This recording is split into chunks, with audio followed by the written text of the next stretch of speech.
നമ്മുടെ ഇവിടെ ഉണ്ടായിരുന്ന തത്തക്കുഞ്ഞിനെ കൊടുത്തിട്ട് വേറെ ഒരു തത്തക്കുഞ്ഞിനെ മേടിച്ചെന്ന് പറഞ്ഞില്ലേ, ഒറ്റ ദിവസം കൊണ്ട് അത് ഭയങ്കരമായിട്ട് എന്നോട് ഇണങ്ങി കേട്ടോ. ഇപ്പൊ എന്റെ അടുത്തൊന്നും മാറത്തേ ഇല്ല. അതൊരു ആശ്രയം കാണും പോലെ ഒന്നെങ്കിൽ ആ തോളത്തിരിക്കണം, അല്ലെങ്കിൽ തലയിലിരിക്കണം, അല്ലെങ്കിൽ നമ്മുടെ ഇങ്ങനെ കഷത്തിൽ ഇങ്ങനെ കയറിയിരിക്കണം. പമ്മി പേടിച്ച പോലെ അങ്ങനെ ഇരിക്കും. ഫുൾ ടൈം നമ്മൾ കൂടെ വേണം. ആ രീതിട്ടോ ഭക്ഷണം ഹാൻഡ് ഫീഡാണ് കൊടുക്കുന്നത്. ഒരു കലക്കി കൊടുക്കുന്ന ഒരു സിറിഞ്ചിൽ അങ്ങനെ കലക്കി കൊടുക്കും. എന്നിട്ട് അത് കുടിക്കും. സമാധാനമായിട്ട് എനിക്ക് പേടി ഫീറൊന്നുമില്ല, വേറെ ഇങ്ങോട്ട് പോവില്ല. ആ രീതിക്ക് ഇങ്ങനെ. പിന്നെ പൂച്ചക്കുഞ്ഞൂടി ഉള്ളതുകൊണ്ട് നമുക്ക് അങ്ങനെ ഒത്തിരി ഇത് ഞാനപ്പോ കൂട്ടിലിട്ടേക്കുവാണ്. ഇടയ്ക്ക് ഇങ്ങനെ എടുക്കും. കൂട്ടി കിടക്കാൻ അതിന് ഒട്ടും ഇഷ്ടമില്ല, ഭയങ്കര കരച്ചിലും സങ്കടമൊക്കെ. അപ്പൊ അതിന് ഞാനിങ്ങനെ എടുത്ത് കഴിയുമ്പോഴത്തേക്കും പിന്നെ ഫുൾ ടൈം ഇങ്ങനെ നമ്മുടെ മുടിക്കകത്ത് അല്ലെങ്കിൽ ഇങ്ങനെ എവിടെയെങ്കിലും ഒളിച്ച് നമ്മുടെ മേത്ത് അങ്ങനെ ഇരിക്കുള്ളൂ. ഒന്നെങ്കിൽ മടിയിൽ അവിടെ ഇരുന്നിട്ട് ഇങ്ങനെ കുറച്ചു നേരം ഇരുന്നിട്ട് ഇങ്ങനെ ഉറങ്ങും. അങ്ങനെ ഫുൾ ടൈം ഉറങ്ങും. അത് കഴിഞ്ഞിട്ട് കൂട്ടിലിട്ടിട്ടുണ്ടെങ്കിൽ ഉറങ്ങുന്നില്ല. കൂട്ടിലിട്ടിട്ടുണ്ടെങ്കിൽ ഭയങ്കര സ്ട്രെസ്, ഉറങ്ങുന്നൊന്നുമില്ല. അങ്ങനെ ഭയങ്കര ഇത്. അപ്പൊ ഇത് ഭയങ്കരമായിട്ട് നമ്മളോട് അറ്റാച്ച്ഡ് ആയി ഒറ്റ ദിവസം കൊണ്ടിട്ട്. ഭയങ്കര ഇത്. ഒന്നുകിൽ ഇവിടെ ഇങ്ങനെ കഷത്തിൽ ഇങ്ങനെ തല ഇങ്ങനെ പമ്മി വെച്ചിട്ട് കുടല് മാത്രം പുറത്ത് അങ്ങനെ ഇരിക്കുക. എന്നിട്ട് ഇരുന്ന് ശാന്തമായിട്ട് ഉറങ്ങും. അല്ലെങ്കിൽ ആ മുടിക്കകത്ത് ഇവിടെ എല്ലാം കൂടി ഈ തോളത്ത് കിക്കിളി കൊടുന്നു അവിടെ കയറി നിന്നിട്ട് ഉറങ്ങും. ഇല്ലെങ്കിൽ മടിയിൽ, അല്ലെങ്കിൽ നമ്മൾ കൂടുപോലെ നമ്മുടെ ഉടുപ്പെല്ലാം കൂടി ഇങ്ങനെ ചുറ്റിക്കൂട്ടി വെച്ച് കൊടുക്കുമ്പോൾ അതിനകത്ത് സുഖമായിട്ടിരുന്നിട്ട് അങ്ങനെ ഉറങ്ങുക. പാവം തോന്നും ഭയങ്കരമായിട്ട്. ഈ ലോകത്തില് എന്താ പറയാ, ഈ 135 കോടി മനുഷ്യരുടെ ഇടയ്ക്ക് ഇതിന് വേണമെങ്കിൽ പറക്കാമല്ലോ. നമ്മൾ ഹാളിൽ ഇവിടെയൊക്കെ ഇങ്ങനെ എല്ലാം പറക്കും. ഒന്ന് പറഞ്ഞിട്ട് പിന്നെ നമ്മുടെ അടുത്ത് തന്നെ വന്നിരിക്കും. അങ്ങനെ. അപ്പൊ വേണമെങ്കിൽ ഇതിന് പറന്ന് പോകാം, അല്ലെങ്കിൽ വേറെ എവിടെയെങ്കിലും പോയി പമ്മി പേടിച്ചിരിക്കാം. പക്ഷെ അത് എവിടെയും പോകാതെ അത് നമ്മളിൽ ആശ്രയം കാണുന്നത്. അപ്പൊ നമ്മുടെ മേത്ത് ചൂട് പറ്റി ഇങ്ങനെ ഇരിക്കാൻ വേണ്ടിയിട്ട് അതിങ്ങനെ നമ്മളെ അത് ട്രസ്റ്റ് ചെയ്യുന്നേ. അങ്ങനെ ഭയങ്കര രസമാട്ടോ. ഭയങ്കര പാവം തോന്നും അങ്ങനെ. എന്നിട്ട് നമ്മൾ ഫുഡ് കൊടുക്കുമ്പോൾ കുറച്ച് വിശക്കുമ്പോൾ പതുക്കെ നമ്മളിങ്ങനെ കടിക്കാൻ നോക്കും. അങ്ങനെ ഒത്തിരി വേദന എടുക്കുന്നില്ല, അങ്ങനെ കടിക്കുന്നുണ്ട്. അത് അന്നേരത്തെ നമുക്ക് മനസ്സിലാവും. അപ്പൊ നമ്മൾ ഫുഡ് കൊടുത്താൽ ആ സിറിഞ്ചിൽ ഇങ്ങനെ കൊടുത്തിട്ടുണ്ടെങ്കിൽ നന്നായിട്ട് കുടിക്കും. വീണ്ടും അതിന് നമ്മുടെ മേത്ത് ഒന്ന് ജസ്റ്റ് എല്ലായിടത്തോടെ ഒന്ന് പറക്കും. എന്നിട്ട് വീണ്ടും അത് വന്നിട്ട് ഒന്നെങ്കിൽ എന്റെ തൊളയിൽ അല്ലെങ്കിൽ തലയിലിരിക്കുക, അല്ലെങ്കിൽ മടിയിൽ വന്നിരിക്കുക. എന്നിട്ട് കുറച്ചേരം ഇങ്ങനെ എന്തൊക്കെയോ സംസാരിക്കും പോലെ ഒച്ചയിങ്ങനെ. അത് കഴിഞ്ഞിട്ട് പിന്നെ പമ്മി ഉറങ്ങും. ശാന്തമായിട്ട് കിടന്ന് ഇങ്ങനെ പൂണ്ടിരിക്കാന്ന് പറയില്ല, അങ്ങനെ പൂണ്ടിരുന്നിട്ട് ഉറങ്ങും. എത്ര സമയം വേണേലും അങ്ങനെ കിടന്ന് ഉറങ്ങുക. അങ്ങനെ. ഇതിപ്പം അങ്ങോട്ടും ഇങ്ങോട്ടും തിരിയില്ല. കുഞ്ഞു പിള്ളേരെ പോലെ നമ്മളെ അങ്ങോട്ടും ഇങ്ങോട്ടും തിരിക്കൂല എന്നുള്ളത്. ഒത്തിരി എനിക്ക് അങ്ങോട്ട് ഹാളിലേക്ക് അങ്ങോട്ടും ഇങ്ങോട്ടും ഇറങ്ങി നടക്കാൻ പറ്റത്തില്ല ഇതിനെ വെച്ചോണ്ട്. പൂച്ച എപ്പോ വേണേലും ഇതിനെ ചാടി കയറി പിടിക്കും. മിലോ ഇതിനെ എങ്ങനെയല്ലെന്ന് പിടിക്കാൻ വേണ്ടിയിട്ട് മിലോനെ പിടിക്കാൻ അയർ നടക്കുന്നത്. എങ്ങനെയാലും മിലോനെ ഇവിടുന്ന് പിടിച്ച് കൊല്ലണം എന്ന് ഓർത്താണ് ആ അയർ നടക്കുന്നത്. കാരണം പിന്നെ അവരുടെയൊക്കെ അമ്മയായ ഞാൻ ഇവരെയൊക്കെ കെയർ ചെയ്യുന്ന സ്നേഹിക്കുന്ന അവർക്ക് പരസ്പരം ഇഷ്ടമില്ല. എല്ലാം സെൽഫിഷാ, ഭയങ്കര ജലസ്, എല്ലാത്തിനും അങ്ങോട്ടും പൊസസീവ്നെസ്, അങ്ങേയറ്റം പൊസസീവ്നെസ്, എല്ലാത്തിനും അങ്ങോട്ടും ഇങ്ങോട്ടും. അപ്പൊ അയറയ്ക്ക് മിലോനെ കൊല്ലണം, മിലോയ്ക്ക് ഇതിനെ കൊല്ലണം. അങ്ങനെ നടക്കും എല്ലാം കൂടി. നല്ല രസമാണ് ഇവിടുത്തെ കാര്യം. അപ്പൊ അങ്ങനെയൊക്കെയാണ്. അപ്പൊ നമ്മള് രാവിലെ എണീറ്റുള്ളൂ. എണീറ്റിട്ട് നേരെ മിലോയ്ക്ക് ഞാൻ ഫുഡ് കൊടുത്തു. അതിനെ അവിടെ പുറത്താക്കി. എന്നിട്ട് ഇതിന് ഞാൻ ഹാൻഡ് ഫീഡ് കൊടുത്തു. അപ്പൊ ഇത് സ്വസ്ഥമായിട്ടിരിക്കുകയാണ്. ഒരു ദിവസം ഞാൻ ഹാളില് കൂട് തൂക്കിയിട്ടു. നമുക്ക് ഹാളിൽ വെക്കാൻ പറ്റില്ല കൂട്. അപ്പൊ ഞാൻ പുറത്ത് തന്നെ കൊണ്ടുപോകും. എന്നിട്ട് അതിലേക്ക് ഇതിനെ മാറ്റിയിട്ട് ഞാനിങ്ങനെ ഓടി നടത്ത് പണികളൊക്കെ ചെയ്തിട്ട് ബ്രേക്ക്ഫാസ്റ്റ് ഉണ്ടാക്കണം. ആ ബ്രേക്ക്ഫാസ്റ്റ് നമുക്ക് കപ്പയുണ്ട്. അപ്പൊ കപ്പ ചൂടാക്കി കഴിക്കാം, കളയണ്ടല്ലോ. പിന്നെ മീൻകറിയുടെ എൻഡുണ്ട്, അതും കൂടി ചൂടാക്കിയിട്ട് കഴിക്കാം. പിന്നെ ഇന്ന് നമുക്ക് നല്ലൊരു ചക്ക പഴുത്ത് നിൽപ്പുണ്ട്. പ്ലാവില നോക്കി നിൽക്കണേ, നല്ല തേൻ വരിക്കുക. അപ്പൊ അത് പഴുത്ത് നിൽപ്പുണ്ട്. അപ്പൊ അത് ഒട്ടും കളയാൻ പാടില്ല. അത് നമുക്ക് പറിച്ചിട്ട് ഇങ്ങനെ ചക്ക വരട്ടി ആക്കി വെക്കുക. എന്നിട്ട് നമുക്ക് എടനയപ്പം ഉണ്ടാക്കാൻ വേണ്ടിയിട്ട്, നല്ല മഴയത്തൊക്കെ എടനയപ്പം ഉണ്ടാക്കി തിന്നെ നല്ല ടേസ്റ്റ് അല്ലേ. അപ്പൊ അതിന് വേണ്ടിയിട്ട് അത് വഴറ്റി വെക്കണം. ചോറും കറിയൊക്കെ ഇരിപ്പുണ്ട്. അപ്പൊ അതൊക്കെ അതാത് നേരം ചൂടാക്കി കഴിച്ചാൽ മതി. രാവിലെ നമുക്ക് ചപ്പാത്തി ഉണ്ടാക്കിയത് ഇരിപ്പുണ്ട്. എന്നാലും നമുക്ക് കപ്പ രാവിലെ തിന്നാനൊരു മൂഡ്. അപ്പൊ കപ്പയും കട്ട ചായയാക്കാം. അപ്പൊ ആ കൂടെ എനിക്ക് വിശേഷം പറയാനുള്ളത്, ഇന്നലെ എനിക്കൊരു മെസ്സേജ് വന്നു. അപ്പൊ ആ മെസ്സേജിലെ ഒരു പ്രധാന കണ്ടന്റ് എന്ന് പറയുന്നത് പിന്നെ ഒരു ഹസ്ബൻഡ് ആൻഡ് വൈഫ്, അതില് പിന്നെ നാത്തൂന്റെ ഇടപെടലുകൾ. അതായത് ഹസ്ബൻഡ് ഒരു നാർസിസ്റ്റ് ആണ്, കേട്ടിടത്തോളം കണ്ടിടത്തോളം ഒക്കെ. ഇപ്പൊ കുറെ നാളുകളായിട്ട് ആ കൊച്ചിനോട് സംസാരിക്കുന്നുണ്ട്, എല്ലാ കാര്യങ്ങളും അങ്ങനെ പറയുന്നുണ്ട്. അത് നമ്മുടെ സമൂഹത്തിൽ, എനിക്ക് ഫുൾ ഡീറ്റെയിൽ ഒന്നും പറയാൻ പറ്റത്തില്ല, നമ്മുടെ സമൂഹത്തിൽ ഏറ്റവും ഉയർന്ന രീതി ജോലി ചെയ്യുന്ന ഒരു കൊച്ചാണ്. അപ്പൊ അങ്ങനെ അതുമല്ല 150 പവൻ കൊടുത്തിട്ടാണ്, സ്വർണം തന്നെ 150 പവൻ കൊടുത്തു, ബാക്കി 50 ലക്ഷം രൂപയും കൊടുത്തു, ബാക്കി കുറേ സംഗതികളല്ലാതെ സ്വത്തുക്കളും കൊടുത്തിട്ടാണ് അതിനെ കെട്ടിച്ചേക്കുന്നത്.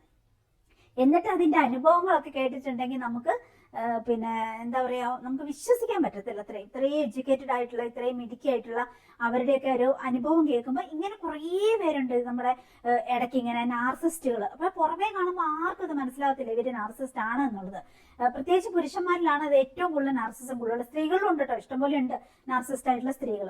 അപ്പൊ മുന്നോട്ട് പോകുമ്പോൾ ഞാൻ പറഞ്ഞല്ലോ നമുക്ക് വാട്സപ്പ് ഗ്രൂപ്പ് ഉണ്ടെന്ന്. അപ്പൊ അത് പേഴ്സണൽ ആയിട്ട് എനിക്ക് മെസ്സേജ്, നിങ്ങളുടെ മെസ്സേജിൽ എനിക്ക് പേഴ്സണൽ ആയിട്ട് വരുള്ളൂ. അങ്ങനെയാണ്. ബ്രോഡ്കാസ്റ്റ് ഗ്രൂപ്പാണ് ഞാൻ ആക്കിയേക്കുന്നത്. അതായത് നിങ്ങൾക്ക് എല്ലാവർക്കും കൂടെ ഒന്നിച്ച് മെസ്സേജ് ഇടാൻ പറ്റും. പക്ഷെ നിങ്ങളുടെ മെസ്സേജ് എല്ലാം എനിക്ക് പേഴ്സണലി ആണ് വരത്തുള്ളൂ. അങ്ങനെയാണ് നമ്മുടെ ഗ്രൂപ്പ്, നമ്മുടെ വാട്സപ്പ്. അപ്പൊ അതിന് ഇഷ്ടം പോലെ നിങ്ങൾക്കറിയാം, മേ ബി എനിക്കൊരു 28,000-30,000 കസ്റ്റമേഴ്സ് എങ്കിലും ഉണ്ട് എനിക്ക്. അപ്പൊ അവരിൽ ഒത്തിരി പേര് എന്നോട് ഒരുപാട് കാര്യങ്ങൾ പറയാറ്. അപ്പൊ അതിലൊത്തിരി പേര് ഒരുപാട് സങ്കടങ്ങളും കാര്യങ്ങളും അവരുടെ പ്രശ്നങ്ങളും ഒക്കെ എന്നോട് ഡിസ്കസ് ചെയ്യാറുണ്ട്. അവർക്കൊരു ഇഷ്ടം തോന്നും, ട്രസ്റ്റ് തോന്നും, അപ്പൊ എന്നോട് പറഞ്ഞ ഒരു ആശ്വാസം കിട്ടുമെന്ന് തോന്നും. അങ്ങനെയൊക്കെ ഉള്ളത് കൊണ്ടായിരിക്കും. പിന്നെ ഞാൻ സ്റ്റാഫ് നേഴ്സ് ആണ്, അതുകൊണ്ട് തന്നെ അങ്ങനത്തെ കുറെ പ്രശ്നങ്ങൾ, മെഡിക്കലി ഉള്ള കുറെ പ്രോബ്ലങ്ങളും കാര്യങ്ങളും, അപ്പൊ നമ്മൾ സൈക്കോളജി എല്ലാം പഠിക്കുന്നതാണ്. അപ്പൊ അങ്ങനത്തെ കുറെ കാര്യങ്ങൾ ഉള്ളതുകൊണ്ട് അങ്ങനെ കുറെ കാര്യങ്ങൾ നമ്മളോട് ഡിസ്കസ് ചെയ്യാറുണ്ട്. അപ്പൊ ഈ കൊച്ചു കുറെ നാളുകളായിട്ട് എന്നോട് സംസാരിക്കുന്നത് അങ്ങനെ. അപ്പം അതിനൊരു ആശ്വാസത്തിന് വേണ്ടിയിട്ട്. അപ്പം ഞാൻ എല്ലാ പ്രാവശ്യവും നമ്മളിതെല്ലാം കേൾക്കും, സംസാരിക്കും, എന്ത് ചെയ്യാൻ പറ്റും എന്നുള്ള മട്ടിൽ നമ്മളിങ്ങനെ. അപ്പൊ അവളുടെ കാര്യങ്ങളെല്ലാം ഞാൻ ഇടയ്ക്ക് അന്വേഷിക്കും. അങ്ങനെ പോവാണ്, എങ്ങനെയൊക്കെയോ പിടിച്ചു നിന്നാ കൊച്ചു പോവാണ്. അപ്പൊ അങ്ങനെ അത് ജസ്റ്റ് ഇങ്ങനെ നമുക്ക് നമ്മുടെ ചാനലിൽ ഡിസ്കസ് ചെയ്യാം. കാരണം ഒത്തിരി പേര് ഇങ്ങനെ നാർസിസ്റ്റിക് അബ്യൂസ് അനുഭവിക്കുന്നവരുണ്ട്, ഹസ്ബൻഡിന്റെ അടുത്തുനിന്നും വൈഫിന്റെ അടുത്തുനിന്നും ഒക്കെ. അങ്ങനെ പ്രത്യേകിച്ച് പുരുഷന്മാരിലാണിത്. ഇവരെ ഒരിക്കലും നമുക്ക് പുറമേ കണ്ടിട്ടുണ്ടെങ്കിൽ ഇവര് മോശപ്പെട്ടവരാണ്, ഇവർക്ക് ഇങ്ങനെ ഒരു ദുർഗുണം ഉണ്ടെന്ന് നമുക്ക് മനസ്സിലാവത്തേയില്ല. സമൂഹത്തിലൊക്കെ ഭയങ്കര നല്ലവരായിട്ട്, ഭയങ്കര എല്ലാവരെയും ഉപദേശിച്ച്, എല്ലാവരെയും കെയർ ചെയ്ത്, എല്ലാവർക്കും നല്ല നല്ല കാര്യങ്ങളൊക്കെ പറഞ്ഞു കൊടുത്ത് ഭയങ്കര അഭിനയ കുലപതികളായിരിക്കും ഇവര്. പക്ഷെ ഇവരുടെ റിയൽ ലൈഫിൽ, ഇവരുടെ ഫാമിലി ലൈഫിൽ ഇവര് വേറെ ഒരു വ്യക്തിത്വമായിരിക്കും. അതായത് ഇപ്പൊ ഒരാളൊരു നാർസിസ്റ്റ് ആണെങ്കിൽ ആ ഫാമിലി എല്ലാവരോടും ഇവർ ക്രൂരത കാണിക്കത്തില്ല. അതിൽ ഒരാളെ ഇവർ സെലക്ട് ചെയ്യും. അതിൽ ഒന്നെങ്കിൽ ഭാര്യ ആയിരിക്കാം, അല്ലെങ്കിൽ മകനായിരിക്കാം, അല്ലെങ്കിൽ മകളായിരിക്കാം, അങ്ങനെ ആരെങ്കിലും ഒരാളെ, അല്ലെങ്കിൽ പിന്നെ ഭാര്യയുടെ വീട്ടുകാരിൽ ആരെങ്കിലും ആയിരിക്കാം, അല്ലെങ്കിൽ സ്വന്തം അമ്മേനെ ആയിരിക്കാം, സ്വന്തം അപ്പനെ ആയിരിക്കാം, ആരെങ്കിലും ഒരാളെ ഇവര് ചൂസ് ചെയ്യും. ആ ഒരാളെ ജീവിതകാലം മുഴുവനും പീഡിപ്പിക്കും. ഇനിയിപ്പോ ജീവിതത്തിൽ നിന്ന് ഇടയ്ക്ക് വെച്ച് ഡിവോഴ്സ് ചെയ്ത് പോയാൽ ആ ഡിവോഴ്സ് ചെയ്യുന്നതിൽ കൂടി പീഡനം കൊടുക്കുക എന്നുള്ളതാണ്. അങ്ങനെ ഒരു രീതിക്ക് ഇവര് പീഡിപ്പിച്ച് രസിക്കുന്ന ഒരു മനോവൈകല്യമാണ് ശരിക്കും പറഞ്ഞിട്ടുണ്ടെങ്കിൽ നാർസിസം എന്ന് പറയുന്നത്. ചെറുപ്പകാലങ്ങളിലൊക്കെ ഇവർക്ക് കേൾക്കുന്ന കുറെ പ്രോബ്ലങ്ങൾ കൊണ്ടാണ് അങ്ങനെ നാർസിസം ഇവരുടെ തലയിൽ ഉരുത്തിരിഞ്ഞ് ബ്രെയിനിലേക്ക് അങ്ങനെ ആവാഹിക്കപ്പെട്ടു പോകുന്നത്. ഒന്നെങ്കിൽ ദാരിദ്ര്യമായിരിക്കും, അല്ലെങ്കിൽ പിന്നെ പാരന്റ്സിന്റെ അടുത്ത് ആവശ്യത്തിന് കെയർ കിട്ടിയിട്ടുണ്ടാവില്ല, അല്ലെങ്കിൽ വീട്ടുകാരും നാട്ടുകാരും ഒത്തിരി ഉപദ്രവിച്ചിട്ടുണ്ടാവും, വേദനിപ്പിച്ചിട്ടുണ്ടാവും, അല്ലെങ്കിൽ അങ്ങനെ എന്തെങ്കിലുമൊക്കെ, അല്ലെങ്കിൽ സ്കൂളിൽ നിന്നുള്ള കുറെ ദുരനുഭവങ്ങളായിരിക്കും. അങ്ങനെ ഒരു ബാല്യകാലത്തിൽ ഭയങ്കര പ്രശ്നങ്ങൾ ഉള്ളവരാണ് ഈ ഒരു നാർസിസത്തിലേക്ക് പോകുന്നവര്. ഇപ്പൊ എന്തൊക്കെ ചുറ്റുപാട് പ്രശ്നങ്ങൾ ഉണ്ടെങ്കിലും നമ്മുടെ പാരന്റ്സ് നമ്മൾ ചെറുപ്പത്തിൽ നന്നായിട്ട് കെയർ ചെയ്തിട്ടുണ്ടെങ്കിൽ ഒരിക്കലും അങ്ങനെയുള്ള മക്കൾക്ക് നാർസിസം വരത്തില്ല. ഇത് പാരന്റ്സ് മിക്കപ്പോഴും ഇവരുടെ നീഡ്സ് ഒക്കെ അവോയ്ഡ് ചെയ്യും. അവർക്ക് ദാരിദ്ര്യവും പ്രശ്നങ്ങളും ഒക്കെ ഉള്ളത് കൊണ്ടായിരിക്കും, അല്ലെങ്കിൽ അങ്ങനെ. അപ്പം ഇവരിങ്ങനെ ഒരു വല്ലാത്ത ഒരു ഒറ്റപ്പെട്ട് ചെറുപ്പത്തിൽ കിട്ടേണ്ട, അതായത് ഒരു കുഞ്ഞ് ജനിച്ചിട്ട് 8ാം മാസം മുതൽ പിന്നെ 7 വയസ്സ് വരെ എന്തൊക്കെയാണോ സംഭവിക്കുന്നത് അവരുടെ ചുറ്റും, അതാണ് അവര് ഒരു പേഴ്സണായിട്ട് രൂപപ്പെടുമ്പം അവർക്ക് വൈകല്യം ഉണ്ടാവുമോ അല്ലെങ്കിൽ നോർമലായിട്ട് വളരുമോ എന്നുള്ളതിന്റെ ഒരു അടിസ്ഥാനം എന്ന് പറയുന്നത് 8ാം മാസം മുതൽ. അപ്പൊ മിക്കപ്പോഴും നമ്മൾ കാണുന്ന ഈ 8ാം മാസം മുതൽ ചിലപ്പം അമ്മമാര് പിരിഞ്ഞു പോകുന്നവരുണ്ടാവും. ഇപ്പൊ പിരിഞ്ഞു പോകുന്നവരൊന്നും തെറ്റ് ചെയ്യുന്നില്ല, പിരിഞ്ഞു പോയാൽ നമ്മൾ അതുപോലെ കെയർ ചെയ്യുക, അതുപോലെ ഒരാളെ സുരക്ഷിതമായിട്ട് നമ്മൾ ഏൽപ്പിക്കുക, എന്നിട്ട് എപ്പോഴും വിളിക്കുകയോ മിണ്ടുകയോ കാണുകയൊക്കെ ചെയ്യുക. അങ്ങനെ നമ്മുടെ പ്രസൻസ് വരുമ്പോൾ നമ്മൾ അവരെ ഒത്തിരി ടേക്ക് കെയർ ചെയ്ത്, അങ്ങനെ ജോലിക്ക് പോകാതിരിക്കാൻ പറ്റില്ല പൊയ്ക്കവർക്കും, അങ്ങനെയൊക്കെ പോകുന്നവർ ആ രീതിക്ക് ചെയ്യുക. രാവിലെ മുതൽ വൈകുന്നേരം വരെ ജോലിക്ക് പോകുന്നവർ ആ രീതിക്ക് ചെയ്യുക. അങ്ങനെയൊക്കെ ഇതൊന്നും കിട്ടാതെ അവഗണനയും വഴക്കും പ്രശ്നങ്ങളും മാത്രം കിട്ടുന്ന മിക്ക പിള്ളേരും പക്ക നാർസിസ്റ്റ് ആവും. എന്റെയൊക്കെ ജീവിതത്തിൽ ഒരുപാട് നാർസിസ്റ്റിക് അബ്യൂസിൽ ഞാൻ കടന്നു പോയിട്ടുണ്ട്. ജീവിതത്തിലെ പല ജീവിതത്തിലും അതുപോലെ തന്നെ ജോലി സ്ഥലത്തും വളർന്നു വരുന്ന സാഹചര്യങ്ങളിലും ഒക്കെ ഞാൻ നാർസിസ്റ്റിക് അബ്യൂസിന് വിധേയമായിട്ടുണ്ട്. അപ്പം എനിക്കറിയാം ഇവരുടെ ഒരു പാറ്റേൺ, ഇവരുടെ ഒരു രീതികൾ, ഇവരുടെ ഒരു കുടിലതയും ഒക്കെ ഞാൻ ഒരുപാട് അനുഭവിച്ചിട്ടുണ്ട്. അപ്പം ഇപ്പൊ നമുക്കത് നന്നായിട്ട് മനസ്സിലാവും. ഇത് എങ്ങോട്ടാണ് ഈ വള്ളം പോകുന്നത്, ഈ വഞ്ചി പോകുന്നത് എന്നുള്ളത്, അല്ലെങ്കിൽ ഇവരെന്താന്നുള്ളത് നമുക്ക് പെട്ടെന്ന് മനസ്സിലാവും. ഒത്തിരി നമ്മളങ്ങനെ അനുഭവിച്ച് വന്നേക്കുന്നുണ്ട്. അപ്പൊ ഈ കൊച്ചൊക്കെ അനുഭവിക്കുന്നതിന് അന്തവും കുന്തവും ഇല്ല. അങ്ങനെയാണ്. പെങ്ങളെന്ന് പറയുന്ന ഭയങ്കര ഒരു വിഷമാണ് ഈ ഒരു പെങ്കൊച്ചിന്റെ. അപ്പം പിന്നെ ഹസ്ബൻഡ് വൈഫിനെ ഒന്നിച്ച് കിടത്താൻ സമ്മതിക്കത്തില്ല, അവരെ നിലത്ത് കിടക്കണം. അതായത് ഇങ്ങനെ ഹിന്ദു കൊച്ച. അപ്പൊ പീരീഡ് ഒക്കെ ആവുമ്പോ പിന്നെ പീരീഡ് ആവുമ്പോ മാത്രമല്ല, അതായത് നല്ല കാശുള്ള വീട്ടിലാണ്, കാശുണ്ട്, പക്ഷെ ഹസ്ബൻഡ് അങ്ങനെ പ്രത്യേകിച്ച് ജോലിക്കൊന്നും പോകത്തില്ല. ഈ ഒരു വൈഫിന്റെ കാശും കൊണ്ടൊക്കെ തിന്നും കുടിച്ചും അങ്ങനെയൊക്കെ നീങ്ങി നടക്കും, എന്തെങ്കിലുമൊക്കെ ചെയ്യും, അങ്ങനെ ഉടായിപ്പായിട്ട് അങ്ങനെ ജീവിക്കും. അങ്ങനെ പെങ്ങള് അങ്ങ് സ്വന്തം വീട്ടിൽ ഇവിടെ വന്നിട്ട് അങ്ങ് അട്ടിപ്പേര് കിടക്കുകയാണ്. ഈ നാത്തൂനെ ദ്രോഹിച്ച് ഇവർക്കൊരു ലൈഫ് ഇല്ലാതെ ആക്കാൻ വേണ്ടിയിട്ട് ആ ഒരു രീതിക്ക് അങ്ങനെ. അപ്പൊ അമ്മയും അപ്പനൊക്കെ വയ്യാതെ ആവുമ്പോ ഒക്കെ തീരെ വയ്യാതെ ആവുമ്പം ഈ സ്ത്രീ വന്നിട്ട് ഭയങ്കര ഭരണമാണ്, ഈ നാത്തു എന്ന് പറയുന്ന വിഷം. അപ്പൊ വന്നിട്ട് ഭയങ്കര ഭരണം. അപ്പം അമ്മേന്റെ കൂടെ കിടക്കും, അമ്മയ്ക്ക് കെയർ കൊടുക്കും. ഓക്കെ, അമ്മ ബെഡ്റിഡനാണ്, അമ്മേന്റെ കൂടെ കിടക്കണമെന്ന് നിർബന്ധിക്കും മരുമോളെ അമ്മേന്റെ കൂടെ കിടത്ത് കെയർ ചെയ്യണം അങ്ങനെ. അതായത് ഹസ്ബൻഡിന്റെ കൂടെ, അവളുടെ ഹസ്ബൻഡിന്റെ കൂടെ കിടക്കാൻ പാടില്ല, അതിന് വേണ്ടിയിട്ട് അങ്ങനെയൊക്കെ. അപ്പൊ ഈ നാത്തുവിന്റെ ലൈഫിൽ കുറെ പ്രശ്നങ്ങളുണ്ട്. അതുകൊണ്ട് ഹസ്ബൻഡിനെ ഒരു ഹാഫ് ഉപേക്ഷിച്ച മട്ടിലൊക്കെ ആയിട്ട് വന്നിട്ട് ഈ പാവം പെണ്ണും കൊച്ചിനെ ദ്രോഹിക്കാൻ വേണ്ടി അട്ടിപ്പേർ വന്നെടുക്കാം. മാത്രമല്ല ഈ പക്കാ നാർസിസ്റ്റ് ആയ ഒരു സ്ത്രീയാണ് അതും ഈ നാത്തു എന്ന് പറയുന്നത്. എല്ലാ സൈക്കോളജിസ്റ്റുകളും അതുപോലെ ഈ നാർസിസത്തിനെ കുറിച്ച് സ്പെഷ്യലൈസ് ചെയ്യുന്ന ഡോക്ടേഴ്സും ഒക്കെ പറയുന്ന ഒരു കാര്യമുണ്ട്. ഇപ്പൊ ഈ നാർസിസ്റ്റ് ആയിട്ടുള്ള ഒരു സ്ത്രീ ഉണ്ടെന്ന് വെച്ചാൽ ഒരു വീട്ടില്, അവരുടെ ആങ്ങളേനെ കണക്കാക്കുന്നത് മിക്കപ്പോഴും ഒരു മെന്റൽ ഹസ്ബൻഡ് ആയിട്ടായിരിക്കും. അതായത് സ്വന്തം ഹസ്ബൻഡ് മാത്രം പോരാ, ആങ്ങളെയും കൂടി ഒരു ഹസ്ബൻഡിന്റെ റോള് തന്നെ ചെയ്യണമെന്ന് അവർ വാശി പിടിക്കും എല്ലാ കാര്യത്തിലും. എനിക്കൊക്കെ അങ്ങനെ അറിയാവുന്ന ഒത്തിരി, എനിക്ക് പേഴ്സണലി പരിചയമുള്ള ഒരു സ്ത്രീ ഉണ്ട്, UK സ്റ്റാഫ് നേഴ്സാണ്. ആ സ്ത്രീ ഇതേ നേച്ചറാണ്, ഈ കൊച്ചു പറഞ്ഞ അതേ നേച്ചറാണ് ആ സ്ത്രീക്കും. ഹസ്ബൻഡ് ഉണ്ട്, കുറെ പിള്ളേരും ഉണ്ട്, പക്ഷെ ആങ്ങളേനെ മെന്റൽ ഹസ്ബൻഡ് ആക്കി കൊണ്ടുനടക്കാണ്. അപ്പൊ ആ ഒരു രീതിക്ക്. എന്നിട്ട് നാത്തൂനെ കുറിച്ച് ഇതേ രീതിയിലുള്ള ഒരു കുടുംബത്തെ എനിക്ക് പേഴ്സണലി അറിയാം. ഇതേ രീതി തന്നെ നാത്തൂനെ കുറിച്ച് നിറച്ച് കുറ്റം പറഞ്ഞു കൊടുത്ത് എങ്ങനെയെങ്കിലും ആങ്ങളേനെ നാത്തൂനെ തമ്മിൽ ഡിവോഴ്സ് ആക്കിക്കുക, എന്നിട്ട് ആങ്ങളേനെ കൊണ്ടുപോവുക. ഇതാണ് ആ സ്ത്രീയുടെ, ഞാൻ പറഞ്ഞ പേഴ്സണലി എനിക്കറിയാവുന്ന ഒരു സ്ത്രീയുടെ ഉദ്ദേശം. അതേ പാറ്റേൺ ആണ്, അതേ രീതി തന്നെയാണ് ഈ പെങ്കൊച്ച് പറയുന്നത് കേട്ടിട്ട് ഇതിന്റെ നാത്തൂനും അതുപോലെ തന്നെ. സ്വന്തം ഭർത്താവുമായിട്ട് പിണങ്ങി അത് ഏകദേശം ഒരു ഡിവോഴ്സിന്റെ പക്കത്തായിട്ട് നിൽക്കുവാണ്. അതുകൊണ്ട് കെട്ടിപ്പെറുക്കി ഈ വീട്ടിലേക്ക് വന്നിട്ട് ഈ പെങ്കൊച്ചിനെ കൊല്ലാതെ കൊല്ലുവാണ്. അതിനൊരു സമാധാനവും സന്തോഷവും കൊടുക്കാതെ അങ്ങനെ. അപ്പം ഈ ഒരു സ്ത്രീധനെല്ലാം കൊടുത്തത് മേടിച്ചെടുത്തു. ആ കടം വീട്ടാനുണ്ട്, ഈ കടം വീട്ടാനുണ്ട് എന്നൊക്കെ പറഞ്ഞു. അപ്പൊ ഈ കൊച്ചിന്റെ 150 പവനും പോയി, 50 ലക്ഷം രൂപ അതും മേടിച്ചെടുത്തു. എന്നിട്ട് ഒന്നും ഇല്ലാതെ ആക്കി വെച്ചിട്ട് ഇതിനെ പരമാവധി ദ്രോഹിക്കുക. പ്രഗ്നന്റ് ആവാൻ സമ്മതിക്കത്തില്ല. അങ്ങനെ ഒത്തിരി പ്രോബ്ലങ്ങൾ. അങ്ങനെ നാത്തും സമ്മതിക്കത്തില്ല. അതാണ് ഈ നാർസിസ്റ്റ് ആയിട്ടുള്ള സ്ത്രീകളെല്ലാം അവരുടെ ആങ്ങളേനെ ഒരിക്കലും അവരുടെ നാത്തുവിനുമായിട്ട് ഒന്നിച്ചു കിടക്കാൻ സമ്മതിക്കത്തില്ല. അവർക്ക് കുശുമ്പാണ്, അസൂയാണ്, പക്ക കാള കൂടെ വിഷം എന്നൊക്കെ പറയത്തില്ല അങ്ങനെ. അപ്പൊ ഈ പെങ്കൊച്ച് കുറെ മെസ്സേജ് ഒക്കെ വിട്ടിട്ടുണ്ടായിരുന്നു. അപ്പൊ അത് കുറെ ഡിസ്കസ് ഒക്കെ ചെയ്ത് ആ വോയിസ് ഒക്കെ ഞാനിങ്ങനെ കേട്ടപ്പോൾ ഞാനിങ്ങനെ ഓർക്കുന്നത് നിങ്ങളുമായിട്ട് ഡിസ്കസ് ചെയ്യണം. ഇങ്ങനെയൊക്കെ അനുഭവിക്കുന്ന ഒത്തിരി പേരുണ്ട്. അപ്പൊ അതിനെക്കുറിച്ചൊക്കെ നമുക്ക് ഡീറ്റെയിൽ ആയിട്ട് ചില കാര്യങ്ങളൊക്കെ പറയാം. കുറെ അനുഭവങ്ങളും ഒക്കെ ഉണ്ട്, അതെല്ലാം പറയാം.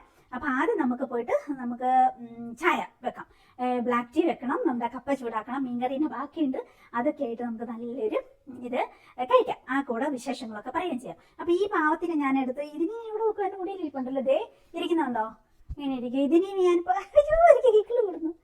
ഇതിനെ ഞാനിപ്പോ ഇവിടെ എടുത്ത് കൂട്ടിൽ വെച്ചിട്ട് ഇതിനെ ഞാൻ പുറത്തു കൊണ്ടുപോകും, കിക്കിള് കൊടുന്നു. അയ്യോ, എന്നിട്ട് ഇതിനെ ഇവിടെ വെക്കും. ഇത് പാവം, ഇത് നമ്മളിലാണ് ഇപ്പൊ ആശ്രയം കണ്ടെത്തുന്നത്. ഇത്രേ സ്ഥലമുണ്ട്, എവിടെയെങ്കിലും പോയിരിക്കാൻ മേലെ ഇരിക്കൂല. ഇത് പാവം ഇതിനിങ്ങനെ ഇരിക്കണം, അല്ലെങ്കിൽ മടിയിലിരിക്കും. മടിയിൽ എന്നിട്ട് ഇത് ഉറങ്ങണാണുമ്പോ പാവം തോന്നും. എങ്ങനെ കുഞ്ഞിതായിട്ട് വെറുക മുത്തേ. ഇതിനെ അറിയോന്ന് തന്നെയാട്ടോ പേരിട്ട്. നമുക്ക് ഇവിടെ ഉണ്ടായിരുന്നറിയാനോ കൊടുത്തു ഞാൻ കേട്ടോ. അത് ഒട്ടും ഇണങ്ങുന്നില്ല. ഞാൻ പറഞ്ഞില്ല, ഇതാണ് എനിക്ക് ഭയങ്കര പാവം തോന്നുന്നത്. അതിനിങ്ങനെ കൂട്ടി തന്നെ 24 മണിക്കൂർ കൂട്ടി തന്നെ ഇട്ടിട്ട് എന്തൊരു ജീവിതം. ഇത് കണ്ടോ, ഇതിന് ഫ്രീഡം ഉണ്ട്. ഇതിന് നമുക്കിങ്ങനെ അഴിച്ചു വിടാം. അപ്പൊ ഇതിനെ എല്ലായിടത്തോടെ പറക്കാം, നോക്കാം, എല്ലാം കാണാം അങ്ങനെ. അപ്പൊ അതിന് സങ്കടം വരത്തില്ലല്ലോ. പിന്നെ അതിന് നമ്മൾ എപ്പോഴും നല്ല ഫുഡ് കൊടുക്കും അങ്ങനെ. പിന്നെ നമ്മൾ അതിനെ ഒത്തിരി കെയർ ചെയ്യും. അപ്പൊ അതിന്റെ ഒരു ജീവിതമായല്ലോ അങ്ങനെ. അതുകൊണ്ടാണ് ഞാൻ മറ്റേ കുഞ്ഞിനെ തിരിച്ചു കൊടുത്തത്. എനിക്കത് ഭയങ്കര വിഷമമാവുന്നു അങ്ങനെ കാണുമ്പോൾ. ആരെങ്കിലും കൊണ്ടുപോയിക്കട്ടെ, വല്ല വിശാലമായ കൂട്ടുള്ളവർ കൊണ്ടുപോകും, അല്ലെങ്കിൽ നമുക്ക് അങ്ങനത്തെ ക്രൂരതൊക്കെ ചെയ്യേണ്ട കാണണ്ടല്ലോ, അങ്ങനെയാണ്. അപ്പൊ അതങ്ങനെയാണ്. ഇപ്പൊ മഴ ആയതുകൊണ്ട് മാത്രം ഞാൻ ഐറനെ ഡിയോണിനെ ഒത്തിരി സമയം അയച്ചു വിടാത്ത. അവർ വരാന്തേ കയറും. പിന്നെ നമ്മുടെ പറമ്പിക്കൂടെ ഓടിയാണ് ചെളിയാക്കും. ഐറയൊക്കെ നിറച്ച് ജർമ്മഷപ്പേടല്ലേ, ഫുൾ ഹെയർ അല്ലേ. അപ്പൊ ആ ഹെയർ മുഴുവൻ നനഞ്ഞ് ചെളിയാകുമ്പോൾ പെട്ടെന്ന് അവർക്ക് ഇൻഫെക്ഷൻ ഒക്കെ പിടിക്കും, മണമൊക്കെ പിടിക്കും. അതുകൊണ്ട് ഞാൻ അധികം ഈ മഴക്കാലത്ത് അധികം അയച്ചു കൊടുത്തില്ല. പക്ഷെ അവർക്ക് ഞാൻ വലിയ വള്ളി കെട്ടി കൊടുത്തിട്ടുണ്ട്. അപ്പം അവർക്ക് ഇങ്ങനെ ഓടി നനയാത്ത സ്ഥലത്തോടെ ഇങ്ങനെ ഓടാം. കൂട് മുതൽ നമ്മുടെ ബാക്ക് സൈഡിലേക്ക് ഓടാം, നടക്കാം, അങ്ങനെ ആ രീതിയിലാക്കി കൊടുത്തിട്ടുണ്ട്. അപ്പൊ അങ്ങനെയൊക്കെയാണ്. അപ്പൊ ഇതിനെ നമുക്ക് പതുക്കെ ഇവിടെ എടുത്തു വെച്ചിട്ട് എന്നെ പറയണേ, ഇങ്ങനെ കുറുകിക്കൊണ്ടിരിക്കുക. എന്നെ പെയ്യണേ ഇങ്ങ് വന്നേ. ഒയ്യോ, എന്റെ മുടി ദേണ്ടേ, ഇങ്ങ് വന്നേ. ഇവിടെ ഇരിക്കേ എന്നാ പറയണേ. നമുക്ക് കപ്പയും മീനും തിന്നാൻ പോവാം. എന്നിട്ടൊക്കെ ചക്ക പറിക്കണം. കഷത്തിൽ ഇങ്ങനെ കേറിയിരിക്കും, തലയൊക്കെ പൂണ്ട് അങ്ങനെ ഇരിക്കും. അപ്പൊ അതിനെ സുരക്ഷിതത്വം തോന്നുന്നു. എന്നാ പയ്യനെ, ഒരു ഹായ് പറ, ഒരു ഹായ് പറ, ഒരു ഹായ് പറ, ഒരു ഹായ് പറ.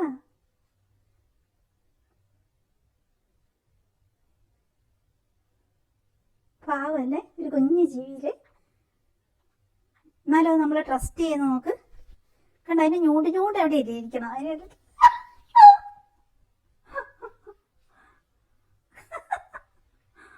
കിക്കിളി കൂടുന്നു. ആണ്ട എന്നെ മുടിക്കകത്ത് കയറി. അപ്പൊ ഞാൻ ഇതിനെ എടുത്ത് കൂട്ടി വെച്ചിട്ട് അങ്ങോട്ട് കൂട്ടി വെച്ചിട്ട് നേരെ പോയി ബ്രേക്ക്ഫാസ്റ്റ് ഉണ്ടാക്കാം. അല്ല, ബ്രേക്ക്ഫാസ്റ്റ് റെഡി ആക്കിട്ട് കേട്ടോ. എന്നിട്ട് കഴിച്ചിട്ട് നമുക്ക് വിശേഷമൊക്കെ പറയാം കേട്ടോ. അമ്മ പോയിട്ട് കപ്പിയും ഇനി ചൂടാക്കട്ടെ. അമ്മന്റെ റിയോ അല്ലയോ, അങ്ങോട്ട് പോലെ. ഇവിടെ ഇരിക്കേ, ഇവിടെ വിശേഷം പറ. ഇവിടെ ഇരുന്നു, ഇവിടെ ഇരുന്നു, ഇവിടെ ഇരുന്നു, ഇവിടെ ഇരുന്നു. അമ്മ പോയിട്ട് കപ്പയും മീനും ചൂടാക്കി ഒരു ബ്ലാക്ക് ടീ ഒക്കെ വെച്ച് കഴിച്ചിട്ട് നമുക്ക് കുറേ പണിയുണ്ട്. കുറേ പണിയുണ്ട്. അങ്ങോട്ട് പോലെ, അങ്ങോട്ട് പോലെ, അങ്ങോട്ട് പോലെ. ഇവിടെ നിൽക്ക്, ഇവിടെ നിൽക്ക്, ഇവിടെ നിൽക്ക്, ഇവിടെ നിൽക്ക്, ഇവിടെ നിൽക്ക്. അങ്ങോട്ട് പോലെ, ഇവിടെ നിൽക്ക്. അതിനവിടെ കയറി വിളിച്ചിരിക്കണം. ഞാൻ കൂട്ടി കൊണ്ടുവെക്കട്ടെ. കൂട്ടി കൊണ്ടുവെക്കട്ടെ. ഞാൻ കൂട്ടി കൊണ്ടുവെക്കട്ടെ. നല്ല ഫുഡ്. ഇത് തുടങ്ങിയുള്ളൂ. നമ്മള് ചെറിയ കുഞ്ഞാട്ടോ ഇത് വളർന്ന് തുടങ്ങിയുള്ളൂ. ചെറിയ കുഞ്ഞാട്ടോ ഇത്. ഇനി നല്ല ഫുഡൊക്കെ കൊടുത്ത് നമുക്ക് ആപ്പിളും ക്യാരറ്റൊക്കെ കഴിക്കാൻ തുടങ്ങുമ്പോഴത്തേക്ക് മിക്സ് ആക്കി ഇങ്ങനെ മിക്സർ പോലെ ആക്കിയിട്ട് കൊടുത്തൊക്കെ ഇതിന് നല്ല കളർ വെപ്പിക്കണം. ഇനി ഇതിന്റെ വാലും ഒക്കെ നല്ല കളർ വെപ്പിക്കണം. നല്ല ഹെൽത്തി ഫുഡൊക്കെ കൊടുത്ത് കഴിയുമ്പോൾ. അപ്പൊ ഇത് കുഞ്ഞാട്ടോ, കുഞ്ഞാ. ഞാൻ സുന്ദരിയാക്കും. ഇതാണോ വേണമെന്ന് അറിയില്ല കേട്ടോ. ഓ, ഇവിടെ ഇരിക്കേ, ഇവിടെ ഇരിക്കേ. വലിയൊരു കണ്ണ്, ഭയങ്കര ഭംഗിയുള്ള വലിയ കണ്ണ്. ഞാൻ ബ്രേക്ക്ഫാസ്റ്റ് ഉണ്ടാക്കാൻ പോവാം നമുക്ക്. അമ്മേന്റെ പൊന്നേ, അമ്മേന്റെ പൊന്നേ, അമ്മേന്റെ പൊന്നേ. സത്യത്തിൽ പൂച്ചക്കുഞ്ഞിനെയും പശുക്കുഞ്ഞിനെയും ഒക്കെ എടുത്തു കഴിഞ്ഞാൽ സ്നേഹം കാരണം എന്ത് ചെയ്യണമെന്ന് അറിയത്തില്ല. അതേപോലെയാണ്. അപ്പൊ നമ്മളുടെ കപ്പ ഇതുപോലെ നെയ്യ് ചേർത്തിട്ടാട്ടോ. നമ്മൾ ശുദ്ധമായ നെയ്യ് ഉപയോഗിക്കുന്നുണ്ട്. ആ നെയ്യാണ് അടിപൊളിയാണ്, ടേസ്റ്റിയാണ്. അപ്പൊ അത് പിന്നെ ഈ ചട്ടിയിൽ തീരാനാകുമ്പോൾ കറിക്ക് ഒരു ഭയങ്കര രുചിയാണല്ലേ. മീൻകറിയൊക്കെ വെച്ചിട്ടുണ്ടെങ്കിൽ അങ്ങനെ. അപ്പൊ നമ്മൾ ഏലക്കായ ഇടും, ചുക്കിടും, കറുവപ്പട്ട ഇടും, കുറച്ച് ഗ്രാമ്പൂ ഇടും, 1-2 ഗ്രാമ്പൂ. അങ്ങനെയാണ് നമ്മൾ കട്ടൻ ചായ വെക്കുന്നത് കേട്ടോ. എന്നിട്ട് അത് ഞാനിങ്ങനെ അരിച്ചെടുത്തിട്ട് അതിലേക്ക് ഞാൻ മിന്റിന്റെ ഉണങ്ങി പൊടിച്ച ഇലകൾ ഉണ്ടാവും, പെപ്പർമിന്റിന്റെ. അത് അടിപൊളിയാണ് കേട്ടോ. നമ്മുടെ വയറിനൊക്കെ ഒത്തിരി നല്ലതാണ്. ഗ്യാസ് പ്രോബ്ലം ഒന്നും ഉണ്ടാവാതിരിക്കാൻ ഒക്കെ നല്ലതാണ്. അപ്പൊ അതങ്ങനെ.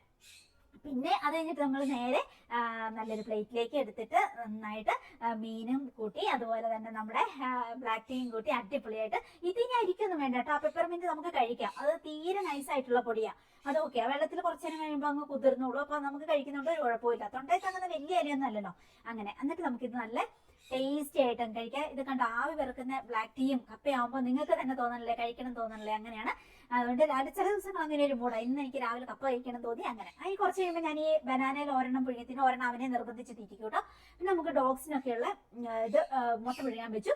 നമുക്ക് ഇവിടെ എല്ലാം ഞാൻ മേടിച്ചു വെച്ചിട്ടുണ്ട് കേട്ടോ. പെപ്പർമിന്റ് കഴിക്കേണ്ട, അൺഈസിനെസ് ഒന്നും അങ്ങനെ കഴിക്കണം. ആൻസൈറ്റി തോന്നിയാൽ നമ്മൾ ലാവണ്ടർ ഫ്ലവർ ടീ ആണ് പിന്നെ ഉണ്ടാക്കി കഴിക്കേണ്ടത്. ഷുഗർ ഒന്നും ചേർക്കണ്ട കേട്ടോ. സ്ട്രെസ് തോന്നിയാൽ നമുക്ക് കമോമൈൽ ടീ ആണ് കഴിക്കേണ്ടത്. പിന്നെ നമുക്ക് ഭയങ്കരമായിട്ട് ഡിപ്രഷൻ ദിവസം തോന്നിയാൽ അന്നേരം നമ്മൾ ലെമൺ ഗ്രാസ് ഇട്ടിട്ട് ആ വെള്ളമാണ് നമ്മൾ കുടിക്കേണ്ടത്. പിന്നെ നമ്മൾ ഭയങ്കര ടയേർഡായ ഗ്രീൻ ടീ, അല്ലെങ്കിലും ഗ്രീൻ ടീ കുടിക്കുന്നത് ഒരു ദിവസം 1 ഗ്ലാസ് മാത്രം കേട്ടോ. അങ്ങനെ. പിന്നെ വല്ലാതെ നമുക്ക് BP കുറഞ്ഞെന്ന് തോന്നി ഷുഗർ ഇച്ചിരി കഴിക്കുക, അല്ലെങ്കിൽ കൽക്കണ്ടം. അങ്ങനെ ഇതൊക്കെ ഞാൻ ഇവിടെ സെറ്റ് ചെയ്ത് വെച്ചിട്ടുണ്ട്. ഞാനിതൊക്കെ കഴിക്കുന്ന ഇടയ്ക്ക് കേട്ടോ. ഷുഗറും കൽക്കണ്ടോ അല്ല, അല്ലാതെ പിന്നെ നമ്മൾ ഓരോന്നും. പിന്നെ ഞങ്ങൾ ഫ്രണ്ടിലേക്ക് വന്നു. അശോക് എണീറ്റു. അവനെ നിർബന്ധിച്ച് ഞാൻ കപ്പയും മീനും കഴിച്ചു. അവന് രാവിലെ അതല്ല ഇഷ്ടം. എന്നാലും പിന്നെ കുറച്ചു നേരം മഴയൊക്കെ കണ്ട് ഞങ്ങൾ വർത്താനൊക്കെ പറഞ്ഞിരിക്കുമായിരുന്നു. നോക്കുമ്പം അവന് ഇനി കുറച്ചു നേരം കഴിയുമ്പോൾ ടൗണിൽ പോകണമെന്ന് പറഞ്ഞു. അപ്പോൾ അത് ഓക്കെ. അതിനു മുമ്പ് എനിക്ക് ഒത്തിരി ജോലികളുണ്ട്. ഞാനതൊക്കെ ചെയ്യാൻ പോവാണ്. മിലോ കൊച്ചിനെ ഞാൻ വല്ലപ്പോഴും ഇങ്ങനെ ഞങ്ങൾ മുറ്റത്തോട്ടും വരാന്തയിലൊക്കെ നമ്മളുള്ളപ്പോൾ അല്ലെങ്കിൽ ഞങ്ങൾ എടുത്തുകൊണ്ട് നടക്കും മുറ്റത്തോട്ടം വരാന്തേക്കടെ. ഇതിന് തന്നെ വിടാൻ പേടിയാ. ഡോഗ്സ് അങ്ങനെ ബെൽറ്റ് കഴിഞ്ഞ് പോന്നിട്ടുണ്ടെങ്കിൽ തീർത്ത് കളയും. നമുക്ക് പോലെ ഇതിനെ പിടിച്ചെടുത്താൻ പറ്റൂല. അങ്ങനെയാണ്. അപ്പൊ അതുകൊണ്ട് ഇതിന് ഭയങ്കര മിസ്സിംഗ് ആട്ടോ. ഇങ്ങനെ നിരങ്ങി നടക്കാൻ ഭയങ്കര ഇഷ്ടം കേട്ടോ. എന്നാലും പക്ഷെ ഇവിടെ മുഴുവൻ നമ്മൾ കൊണ്ടു നടക്കുന്നത് നമ്മൾ എടുത്തുകൊണ്ട് നടക്കുകയാണ് ചെയ്യുന്നത്. അതതിന് പോരാ. അതിനിങ്ങനെ ഇറങ്ങി മേഞ്ഞു നടക്കണം. അങ്ങനെയാണ്. അങ്ങനെ ആലോചിച്ച് പിടിച്ച് നോക്കാം. ഓടിയാലോ എന്നൊക്കെ അത് ഇടയ്ക്ക് ചിന്തിക്കും. ഇടയ്ക്ക് ഓടും. എന്നിട്ട് കാറിന്റെ അടി പോയിരിക്കും. പിന്നെ നമ്മൾ അതിനെ പിടിച്ചെടുക്കാൻ പറ്റുന്ന പാട്. അങ്ങനെയാണ്. അവൻ പിന്നെ കുറച്ചു നേരം കഴിയുമ്പോൾ പോകും. അപ്പൊ ഞാൻ വേഗം ജോലികളൊക്കെ ചെയ്യട്ടെ. എനിക്ക് ഒത്തിരി ജോലികളുണ്ട്. അത് കഴിഞ്ഞിട്ട് നമുക്ക് വീണ്ടും കാണാട്ടോ. നല്ല മഴയാണ് കേട്ടോ. രാവിലെ ഭയങ്കര മഴ, നല്ല തണുപ്പ് അന്തരീക്ഷം കേട്ടോ. പക്ഷെ വീടിന്റെ ഉള്ളിൽ അത്ര തണുപ്പില്ല. അപ്പൊ നമ്മൾ ഇങ്ങോട്ടേക്ക് വന്ന് വൈകുന്നേരം ആകുമ്പോൾ നമുക്ക് ചക്ക പറിച്ചിട്ട് വെട്ടണം. അതിന് വേണ്ടിയിട്ട് അവൻ പോകുന്നതിന് മുമ്പ് എനിക്ക് ചക്ക പറിച്ചു തരാന്ന് പറഞ്ഞു. അതിങ്ങനെ വിട്ട് നിൽക്കുമായിരുന്നു പഴുത്തിട്ടോ, അതിന്റെ പിന്നെ തണ്ടേന്ന് വിട്ട് നിൽക്കുമായിരുന്നു. ഭാഗ്യത്തിന് അത് ഞെരുങ്ങി നിൽക്കുന്നതുകൊണ്ട് താഴെ പോയില്ല. താഴെ പോയപ്പോൾ നമുക്ക് യൂസ് ചെയ്യാൻ പറ്റത്തില്ല. അത് ഞാൻ നോക്കി നോക്കി എല്ലാ ദിവസവും ഞെക്കി പീച്ചിക്കൊണ്ടിരുന്നത്. അത് ഇങ്ങനെ വിട്ടുപോകുന്ന ഞാൻ ഓർത്തില്ല. ഇന്ന് രാവിലെയും കൂടി വന്ന് നോക്കിയപ്പോൾ വിട്ടിട്ടില്ല. ഇപ്പൊ നോക്കുമ്പോ അത് വിട്ടിരിക്കുക. പിന്നെ അവൻ അത് എടുത്ത് തന്നിട്ട് പോകാന്ന് ഓർത്ത് കൊണ്ട് അവന് പോകാൻ വേണ്ടി തുടങ്ങുക. അപ്പൊ എനിക്കത് അവൻ എടുത്തു തന്നു. ആ അരികെ കുറച്ച് ഞെങ്ങിയിട്ടുണ്ട് കേട്ടോ. അങ്ങനെ അപ്പൊ പക്ഷിക്കുഞ്ഞിന്റെ കൂടെ എല്ലാം ഞാൻ പുറത്ത് വെച്ച് നന്നായിട്ടൊന്ന് കഴുകി എടുത്തു വെച്ചു. മഴയത്ത് വെച്ചിട്ട് നല്ല മഴ പെയ്തായിരുന്നു. ഇനിയിപ്പോൾ ഇത് നമുക്ക് സേഫ് ആയിട്ട് മുകളിൽ എവിടെയെങ്കിലും, മുകളിലത്തെ ബാൽക്കണിയിൽ അതിന് ഒത്തിരി തണുപ്പടിക്കാത്ത വിധത്തിൽ എവിടെയെങ്കിലും നമുക്ക് ഇന്ന് റെഡിയാക്കി വെക്കണം. ഇന്നലെ ഞാനിങ്ങനെ ഇവിടെ കിടത്തു ചെയ്ത ഹാളിലോട്ടോ, ഹാളിൽ തൂക്കിയിട്ടിട്ട് ചങ്ങലയൊക്കെ ഇട്ടിട്ട്, അത് ഞാൻ വീഡിയോ ക്ലിപ്പ് ഇട്ടിട്ടില്ലേ മില്ലോന്റെ, അതിന്റെ കൂടെ അത് അങ്ങനെ കാണിച്ച് അവിടെ നമുക്ക് സ്ഥിരം വെക്കാൻ പറ്റില്ല. നമുക്ക് ബാൽക്കണിയിലോ മുകളിൽ അവിടെ ബാക്ക് സൈഡിലൊക്കെ നമുക്ക് സ്പേസ് ഉണ്ട്. അവിടെ കുറച്ച് പ്രകൃതിയുള്ള സ്ഥലമൊക്കെ ഉണ്ട്. അവിടെ എവിടെയെങ്കിലും വെക്കാന്ന് ഓർത്തിട്ടാ. നമ്മളധികം യൂസ് ചെയ്യാത്തൊരു ഏരിയ ഉണ്ട് പുറകിൽ അവിടെ. അപ്പൊ അങ്ങോട്ട് വെക്കണം. അപ്പൊ നമുക്ക് നമ്മുടെ പണികളെല്ലാം കുറേ കൊറിയർ കൊടുക്കാനുണ്ടായിരുന്നു, അതെല്ലാം കൊടുത്തു. ഒത്തിരി കസ്തൂരി മഞ്ഞളും ബോഡി മോയ്സ്ചറും അതുപോലെ നമ്മുടെ ഫേസ് വാഷ് പൗഡർ ഒത്തിരി ഓർഡർ വന്നിട്ടുണ്ടായിരുന്നു. ഞാൻ വീഡിയോ ഇട്ടായിരുന്നല്ലോ. അപ്പൊ അതിന്റെ ഗുണം എല്ലാവർക്കും മനസ്സിലായതുകൊണ്ട് എല്ലാവരും ഓർഡർ വന്നിട്ടുണ്ടായിരുന്നു. അപ്പൊ ഞാൻ കുറേയൊക്കെ വിടാൻ പറ്റുന്ന അത്രയും വിട്ടിട്ടുണ്ട്. പഴയ കുറെ ഓർഡർ ഉണ്ടായിരുന്നു, അതൊക്കെ വിട്ടു. കുറച്ച് ചെടിയൊക്കെ ഉണ്ടായിരുന്നു, ഒത്തിരി ഉണ്ടായിരുന്നു ബാക്കിയെ. ഞാൻ ഷൂട്ട് ചെയ്തില്ലാന്നേ ഉള്ളൂ, അതെല്ലാം വിട്ടു. പിന്നെ നമ്മൾ കുറച്ച് വീട്ടുപണികളും കാര്യങ്ങളും, ചോറ് കറിയൊക്കെ ഇന്നലെ വെച്ചിട്ടുണ്ടായിരുന്നു. പിന്നെ നമ്മൾ നമ്മുടെ ഇതൊക്കെ ഉണ്ടാക്കിയല്ലോ, അങ്ങനെ സമയമെല്ലാം പോയി. നമ്മുടെ പരിപ്പുവടയെല്ലാം ഉണ്ടാക്കി അങ്ങനെ സമയമെല്ലാം പോയി. ഇനിയിപ്പോൾ നമുക്ക് ഇപ്പം ഏകദേശം സന്ധ്യ ആവാനായിട്ടുണ്ട്. ഇനിയിപ്പോൾ നമുക്ക് ചടുപടവെന്ന് ചക്ക പറിച്ചിട്ട് അത് വേഗം ഒന്ന് വെട്ടി ഇവിടുന്ന് വെട്ടി മഴക്കാലമല്ലേ, അല്ലെങ്കിൽ നമ്മൾ മുറ്റത്തിരുന്ന് മുഴുവൻ നന്നാക്കി എടുക്കാമായിരുന്നു. ഇതിപ്പം മഴക്കാലമായതുകൊണ്ട് നമുക്ക് ഇവിടുന്ന് വെട്ടി മുറിച്ചിട്ട് നമ്മൾ ഇത് ചക്ക വെട്ടാൻ വേണ്ടിയിട്ട് ഞാൻ നല്ലൊരു കത്തി മേടിച്ചിട്ടുണ്ട്. ഞാൻ കാണിച്ചു തരാം. ഭയങ്കര ഇച്ചിരി വിലയായി, 2800 അങ്ങനെ കണ്ടായി അത് മേടിച്ചപ്പോൾ. പക്ഷെ ഭയങ്കര യൂസ്ഫുൾ ആട്ടോ, ഭയങ്കര ഈസി ആയിട്ട് നമുക്ക് ചക്ക വെട്ടാം. അതിനകത്ത് അങ്ങനെ വെട്ടി ചെറിയ കഷ്ണാക്കിയിട്ട് നമുക്ക് നേരെ അടുക്കളയിൽ കൊണ്ടുപോയിട്ട് അവിടെ ഇരുന്നിട്ട് പിന്നെ പാട്ടൊക്കെ കേട്ട് നന്നാക്കി എടുക്കാം. എന്നിട്ട് നന്നായിട്ടൊന്ന് വഴറ്റിയെടുക്കണം. നെയ്യ് ചേർത്തിട്ട് നന്നായിട്ട് വഴറ്റിയെടുക്കും. അങ്ങനെ വേവിച്ച് വഴറ്റി റെഡിയാക്കി വെക്കാം. വെള്ളവും ശർക്കരയും ജീരകം ഏലക്കായും ഒക്കെ നമ്മൾ ഉണ്ടാക്കാൻ നേരത്തെ ഞാൻ ചേർക്കുള്ളൂ. നെയ്യ് ചേർത്തിട്ട് വഴറ്റി വെക്കും. നല്ല വേവിച്ചിട്ട് ഫ്രീസറിൽ വെക്കും. അങ്ങനെ ഞാൻ ചെയ്യുന്നത് കേട്ടോ. അപ്പൊ നമുക്ക് അത്രയും ചെയ്യാം. ചക്കയൊക്കെ വെട്ടിക്കൊണ്ട് വരാം. അപ്പൊ ഇന്നത്തെ ദിവസം നമ്മൾ ചക്കയൊക്കെ വെട്ടുന്നത് ആ ഒരു കാറ് കിടക്കുന്നതിന്റെ അപ്പുറം അവിടെ ഒരു ചെറിയ സ്റ്റൂൾ കൊണ്ടിട്ടിട്ട്, അത് കൊരണ്ടി എന്ന് പറയുന്നത് നമുക്ക് പലകയുണ്ടല്ലോ, അത് കൊണ്ടിട്ടിട്ടാട്ടോ. പക്ഷെ ഇന്ന് അവിടെ മഴയൊക്കെ അല്ലേ, അവിടെ പറ്റത്തില്ല. അപ്പം ഞാൻ പിന്നെയുള്ളത് നമ്മൾ പച്ചക്കറിയൊക്കെ ഒരുക്കുന്നത് ഈ അരകല്ലിന്റെ അപ്പുറം ഒരു സ്ഥലമുണ്ട്. അവിടെ കുറച്ച് കൺജസ്റ്റഡ്. എന്നാലും എനിക്ക് ഇരുന്ന് ഒരുക്കാനുള്ള ഇത് ഇട്ടിട്ടുണ്ട്, ചവിട്ടിയൊക്കെ ഇട്ടിട്ടുണ്ട് പച്ച. പക്ഷെ ഇന്ന് അവിടെ പറ്റില്ല, ലൈറ്റ് ഇല്ല, ഭയങ്കര ബുദ്ധിമുട്ടാവും നമ്മൾ ഷൂട്ട് ചെയ്താൽ. അപ്പൊ ഞാൻ ഓർത്ത് ഇങ്ങോട്ടേക്ക് കുറച്ച് നീക്കി വെക്കാം, നിങ്ങളെയും കാണിച്ചു തരാം.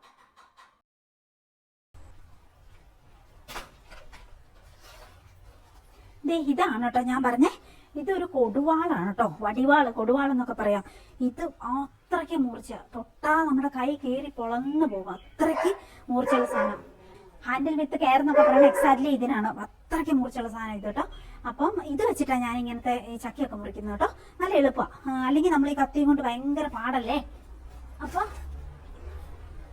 ഈ ഒരു മുറ ഞാൻ പുറത്തെ പണികൾക്കൊക്കെ എടുക്കുന്ന കേട്ടോ. ഇങ്ങനത്തെ നമ്മുടെ പച്ചക്കറികൾ ആദ്യമൊക്കെ മുറിക്കാനും നന്നാക്കാനും അങ്ങനെയൊക്കെ വേണ്ടിയിട്ട് ഇവിടെ തന്നെ വെച്ചേക്കുന്ന. അപ്പൊ ഇതിൽ വെച്ചിട്ട് നമുക്ക് 4 8 പറയുന്നത് കേട്ടിട്ടില്ലേ. അപ്പൊ നമ്മളൊരു 8 പീസായിട്ട് നമ്മുടെ ചക്ക മുറിക്കുകയാണെങ്കിൽ നമുക്ക് എളുപ്പത്തിൽ നന്നാക്കി എടുക്കാം. സാധാരണ ഞാൻ ഇവിടെ മുറ്റത്ത് ഇരുന്നിട്ടൊക്കെ നന്നായിട്ട് നന്നാക്കിയിട്ട് അതിന്റെ ചവണിയും മടലൊക്കെ കൊണ്ട് കളയുക ചെയ്യുന്നത്. ഇന്ന് പക്ഷെ മഴ ആയതുകൊണ്ട് നമുക്ക് ഓടിയിരിക്കാൻ പറ്റില്ല.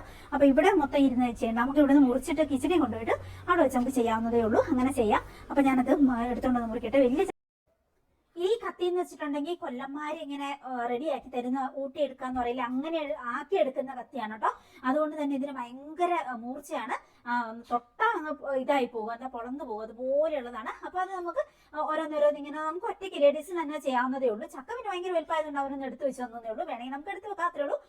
ഇങ്ങനെ ഇപ്പൊ ഈ ഒരു വലിയ മുറ ആയതുകൊണ്ട്, അല്ലെങ്കിൽ ഒരു വലിയ ഷീറ്റ് ഇടുവാണെങ്കിൽ നമുക്ക് കുറച്ചും കൂടി സ്മൂത്ത് ആയിട്ട്, പിന്നെ മിറ്റത്താണെങ്കിൽ കുറച്ചും കൂടി സ്മൂത്ത് ആയിട്ടൊക്കെ നമുക്ക് ചെയ്യാം. അങ്ങനെയാണ്. അപ്പം പിന്നെ ഞാനിവിടെ നിങ്ങളെയും കൂടി കാണിച്ചു തരാമെന്ന് ഓർത്തിട്ടാണ്. അങ്ങനെ അടിപൊളിയാണ് കേട്ടോ ഇത്. അത് കഴിഞ്ഞിട്ട് ഇത് ജസ്റ്റ് എണ്ണ പുരട്ടിയിട്ട് വെളിച്ചെണ്ണ പുരട്ടിയിട്ട് ഞാനങ്ങ് വെക്കും. അങ്ങനെയാണ്. ഇനി ഇതെല്ലാം നമുക്ക് മുറത്തിലേക്ക് ആക്കിയിട്ട് കൊട്ടയിലാക്കിയിട്ട് നമുക്ക് ഉള്ളിലേക്ക് ഉണ്ടാവുക. ഇവിടെ ഇത് ഭയങ്കര തണുപ്പ്, എനിക്ക് ഒട്ടും സഹിക്കാൻ പറ്റുന്നില്ല. അങ്ങനെയാണ്. ഇതിന്റെ ഇടയ്ക്ക് ഇഷ്ടം പോലെ തിന്നുന്നുണ്ട് കേട്ടോ. നല്ല രുചിയുണ്ട് കേട്ടോ. ഈവൻ വെള്ളം കയറി ഇതായി പോയതാണെങ്കിലും തേൻ വലിക്കാണിത്. ലോകം മറന്നു കിടന്നെന്ന് പറഞ്ഞു.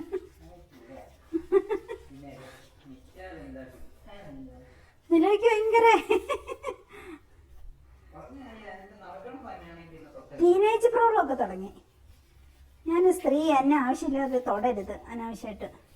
ഞാൻ വളർന്നു വരുന്നൊരു അപ്പോൾ പുറത്ത് സന്ധ്യയാവാൻ തുടങ്ങി, തണുപ്പാണ്, അങ്ങനെയൊക്കെയാണ്. അപ്പോൾ ഞാൻ ഇങ്ങോട്ട് വെട്ടിയെടുത്തിട്ട് വന്നു. അല്ലെങ്കിൽ നമ്മൾ പുറത്തിരുന്ന സാധാരണ മൊത്തത്തിൽ ചെയ്തെടുക്കുന്നത് ചവണിയും ബാക്കി മടലും ഒക്കെ എന്നിട്ട് നമ്മുടെ കോഴി കൂട്ടിലേക്ക് കൊണ്ടിടും, അവിടെ കൊണ്ടിടും, അങ്ങനെയൊക്കെയാണ്. അപ്പോൾ ഇന്ന് നമുക്ക് തണുക്കുന്നു, അങ്ങനെയൊക്കെ പുറത്ത് പറ്റൂല, മഴയൊക്കെ അല്ലേ. അപ്പോൾ ഞാൻ ഇങ്ങോട്ടേക്ക് കൊണ്ടുവന്നു. ഇനി ഇത് നമ്മളൊന്ന് ചെത്തിയിട്ട് അതിന്റെ കൂഞ്ഞിലെന്ന് പറയും, നിങ്ങൾക്ക് അറിയായിരിക്കുമല്ലോ, മുകളിലുള്ള കൂഞ്ഞിൽ ചെത്തുക, അടിയും ഞാൻ ചെത്തും, അതിന്റെ മടലും ചെത്തും. അപ്പോൾ നമുക്ക് ഈസി ആയിട്ട് പിന്നെ അടർത്തിയെടുക്കാം. ഒരു ഒറ്റയെണ്ണം കളയാതെ ഞാൻ എടുത്ത് കഴുകിയിട്ട് പരത്തി വെക്കും പുറത്തിൽ. ഒരു ദിവസം കഴിയുമ്പോൾ അത് ഉണങ്ങി കിട്ടും. എന്നിട്ട് ഞാനത് നന്നാക്കും. അതിന്റെ കരിന്തൊലി മാത്രം, പുറമേ ഉള്ള തൊലിക്ക കരിന്തൊലി എന്ന് പറയുന്നത്, അത് മാത്രം റിമൂവ് ആക്കുക, പെട്ടെന്ന് റിമൂവ് കിട്ടും. അതിന്റെ ഉള്ളിലെ തൊലി നമ്മൾ കളയാതിരിക്കാൻ നല്ലതാണ്, മെറൂൺ. അത് ഭയങ്കര പ്രയോജനമുള്ളത്, നമുക്ക് നല്ല വിറ്റാമിൻ മിനറലൊക്കെ കിട്ടുന്നത്. അപ്പൊ അതെന്നിട്ട് എല്ലാം നന്നാക്കിയിട്ട് ഞാൻ ഓരോ ബോക്സിൽ നിന്ന് കവറിലാക്കിയിട്ട് നേരെ ഫ്രീസറിൽ വെക്കും. എത്ര കാലം വേണേലും അങ്ങനെ ഇരിക്കും. അപ്പൊ നമുക്ക് വർഷകാലം വേനൽക്കാലം ഒക്കെ നമുക്ക് ആവശ്യത്തിന്, പുറത്ത് വെച്ചാൽ പൂത്ത് പോകും, കുറച്ച് ചക്കക്കുരു ഇങ്ങനെ നന്നായി കിട്ടത്തുള്ളൂ, അല്ലെങ്കിൽ കാറി ചൊവയോ അങ്ങനെയാണ്. നന്നാക്കി ഫ്രീസറിലേക്ക് വെക്കുകയാണെങ്കിൽ എത്ര കാലം വേണേൽ അങ്ങനെ ഇരുന്നോളും, മരവിച്ച് അങ്ങനെ ഇരുന്നോളും. അപ്പൊ അങ്ങനെ ഫ്രീസ് ചെയ്ത് വെക്കുക ഞാൻ ചക്കക്കുരു. ഭയങ്കര ഇഷ്ടമായി ചക്കക്കുരു. മാങ്ങ അതുപോലെ പച്ചമാങ്ങയുള്ള സമയത്ത് ഞാൻ ഇങ്ങനെ നീളത്തിൽ മുറിച്ചിട്ട് മാങ്ങയും കുറെ ഫ്രീസറിൽ കയറ്റി വെക്കും. അങ്ങനെയൊക്കെ ഞാൻ വെച്ചിട്ടുണ്ട് ഓൾറെഡി. അതൊക്കെ നമുക്ക് കർക്കിടകത്തിലേക്കുള്ള പ്രിപ്പറേഷൻ, മഴക്കാലത്തേക്ക് കൊതി വരുമ്പോൾ കഴിക്കാനുള്ള പ്രിപ്പറേഷൻ. അപ്പം അങ്ങനെ. അപ്പൊ ഇന്നും ഇതിൽ ഒറ്റ കുരു ഞാൻ കളയില്ല, മൊത്തം കഴുകി മുറത്തിൽ വെച്ചിട്ട് ഉണങ്ങിയിട്ട് നാളെ കഴിഞ്ഞൊക്കെ ആയിട്ട് അതിന്റെ കരിന്തരി കളഞ്ഞിട്ട് ഞാൻ ഫ്രീസറിൽ കയറ്റി വെക്കും. അങ്ങനെയാണ്. അപ്പൊ ഇത് മുഴുവൻ നമുക്കിപ്പോൾ നന്നാക്കി എടുക്കണം. ഇതിനെപ്പോഴും നല്ലത് നമ്മൾ വഴറ്റിയെടുക്കുമ്പോൾ നോൺ സ്റ്റിക്കിന്റെ പാത്രത്തിലിടുക. ഇപ്പൊ ഉരുളിയിലിട്ടാലും ചീനിച്ചട്ടിയിലിട്ടാലും മണ്ണിന്റെ പാത്രത്തിലൊക്കെ ഇട്ടിട്ടുണ്ടെങ്കിൽ ഇത് അടി പിടിക്കും, പൊട്ടിത്തെറിക്കും, അങ്ങനെയൊക്കെയാണ്. പക്ഷെ നോൺ സ്റ്റിക്കിന്റെ പാത്രത്തിൽ ഇടുവാണെങ്കിൽ വളരെ സുഖമായിട്ട് സ്മൂത്ത് ആയിട്ട് നമുക്ക് നന്നാക്കി എടുക്കാൻ പറ്റും. മീൻസ് വേവിച്ച് നന്നായിട്ട് അടി പിടിക്കാതെ. അപ്പൊ ഇത് ഇങ്ങനെയാണെങ്കിൽ ഓക്കെ. അപ്പൊ നമുക്ക് നോൺ സ്റ്റിക്കിന്റെ പാത്രത്തിലേക്ക് അരച്ചിട്ട് ഇട്ടിട്ട് നന്നായിട്ട് വഴറ്റിയെടുത്ത് നെയ്യും കൂടി ചേർത്തിട്ട് നമുക്ക് നന്നായിട്ട് വേവിച്ച് ഫ്രീസറിലാക്കണം. തണുത്ത് കഴിയുമ്പോൾ ഫ്രീസറിൽ എടുത്ത് വെക്കാം. അത്രയാണ് പ്രൊസീജിയർ. അപ്പൊ നമുക്ക് അത് ചെയ്യാം. ഇതാണ് അവസ്ഥ. എത്രയാണെങ്കിലും അതിൽ കുറെ നമ്മൾ തിന്നു തീർക്കും അല്ലേ. കഴുകാതെ തിന്നാൻ പറ്റിയ സാധനം ചക്ക, മാങ്ങയൊക്കെ ഇത് നമ്മുടെ വീട്ടിലുള്ളതാണ്. ഇത്രയും ഉണ്ടെങ്കിൽ ഇത് നന്നാക്കി വരുമ്പോൾ ഇതിൽ കുറെ ഞാൻ കഴിക്കും കേട്ടോ, കൊതി കാരണം. അങ്ങനെയാണ്. ഇത് കുറച്ച് വെള്ളം, മഴ ആയതുകൊണ്ട് കുറച്ച് വെള്ളം കയറിപ്പോയതുകൊണ്ട് ഇത് തേൻ ഇറ്റിറ്റ് വീഴുന്ന അത്രയും രുചിയുള്ളായിരുന്നു. പക്ഷെ ഇപ്പൊ ഇച്ചിരി വെള്ളം കയറി നനഞ്ഞ് അങ്ങനെയല്ലേ ഇത് പഴുത്ത് കിട്ടിയേക്കണം. അതിൻ്റെതായ ഒരു രുചിക്കുറവുണ്ട്. എന്നാലും നല്ല വരിക്കുക.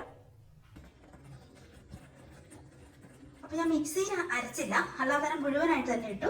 എന്നിട്ട് ഇതാ ഈ ഒരു ഭാഗമായിട്ടുണ്ട്. ഇത് ആയിട്ടില്ല, ഇനിയും വേവണം.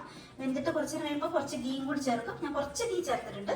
എന്നിട്ട് ഒട്ടും വെള്ളം ചേർത്തിട്ടില്ല. ഇങ്ങനെ തന്നെ ഇരുന്ന് വെന്ത് ഇതുണ്ടോ, ഈ നോൺ സ്റ്റിക്കിന്റെ പാത്രമാണെങ്കിലും അടിയിൽ അങ്ങനെ പിടിക്കത്തില്ല. ഇച്ചിരി ക്ഷമയോടെ ഇതുപോലെ വരട്ടി നന്നാക്കി കുറച്ച് ഗീയും ചേർത്ത് വെച്ച് കഴിഞ്ഞിട്ടുണ്ട്. അടിപൊളിയാണ് കേട്ടോ. നമുക്ക് ഏത് സമയത്ത് വേണം, എത്ര കാലം വേണേ ഇരിക്കും. അപ്പൊ ഞാൻ ഈ പാകത്തിലായപ്പോൾ ഞാൻ വാങ്ങിയിട്ടോ. നമുക്ക് സെയിൽ ചെയ്യാനുള്ള പർപ്പസ് അല്ലല്ലോ, നമ്മൾ ഫ്രീസറിൽ വെക്കുവാണല്ലോ, പ്രിസർവ് ചെയ്ത് വെക്കുവാണല്ലോ, വേറെ ഒന്നും ചേർക്കത്തില്ല. ഇത് തണുത്ത് കഴിയുമ്പോൾ നമ്മൾ ഡപ്പയിലാക്കിയിട്ട് എടുത്ത് വെക്കുവായിട്ട്. അപ്പൊ അതുകൊണ്ട് ഈ ഒരു പാകമായാലും ഓക്കെ ആണ്. അല്ലെങ്കിൽ നമ്മൾ നല്ല മെറൂൺ കളർ ആവണ വരെ നമ്മൾ വഴറ്റി ആക്കണം സെയിലൊക്കെ ചെയ്യുകയാണെങ്കിൽ. അതല്ലല്ലോ നമ്മുടെ പർപ്പസ്. അതുകൊണ്ട് ഞാൻ ഇവിടെ വെച്ച് സ്റ്റോപ്പ് ചെയ്യും. ഇത്രയാകുമ്പോൾ നിർത്തും. ഇനി നമുക്കിത് നന്നായിട്ട് തണുക്കട്ടെ. ഇവിടെ തുറന്നു വെച്ച് തന്നെ തണുപ്പിക്കും. എന്നിട്ട് പിന്നെ നമ്മൾ ഫ്രീസറിലേക്ക് എടുത്ത് വെക്കും. അതാണ് നമ്മുടെ ചക്കയുടെ ഫൈനൽ. അപ്പൊ ശരി കൂട്ടുകാരെ, ഇന്നത്തെ വീഡിയോ നമുക്ക് ഇവിടെ നിർത്താം. അപ്പം നമുക്ക് എനിക്കിനി ഇവിടെ കുറച്ച് പണികളുണ്ട്. മഴ തോർന്നു കഴിയുമ്പോൾ നാളത്തേന് ഇവിടെ ഭയങ്കരമായിട്ട് ഈ ചെടിയുടെ, ഇതൊരു ജപ്പാൻ ചെടി എന്നാണ് ഞാൻ ഇതിന് പേരിട്ടേക്കണം കേട്ടോ.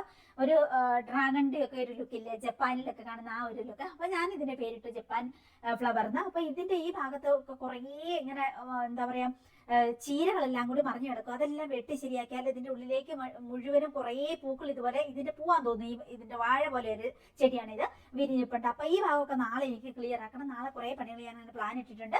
പറ്റിയാൻ വീഡിയോ ഷൂട്ട് ചെയ്യാം. അപ്പൊ ശരി, നമ്മുടെ വാട്സ്ആപ്പ് നമ്പർ ഇതാണ്. പ്രൊഡക്റ്റ് എന്തെങ്കിലും ആവശ്യമുണ്ടെങ്കിൽ നേരെ വാട്സപ്പിലേക്ക് പോരെ. ഇല്ലെങ്കിൽ നമ്മുടെ wonderhealth.in എന്ന് പറയുന്ന വെബ്സൈറ്റ് കയറി നോക്കിയിട്ടുണ്ടെങ്കിൽ നിങ്ങൾക്ക് കാണാം കേട്ടോ. അപ്പൊ ശരി, ടാറ്റാ.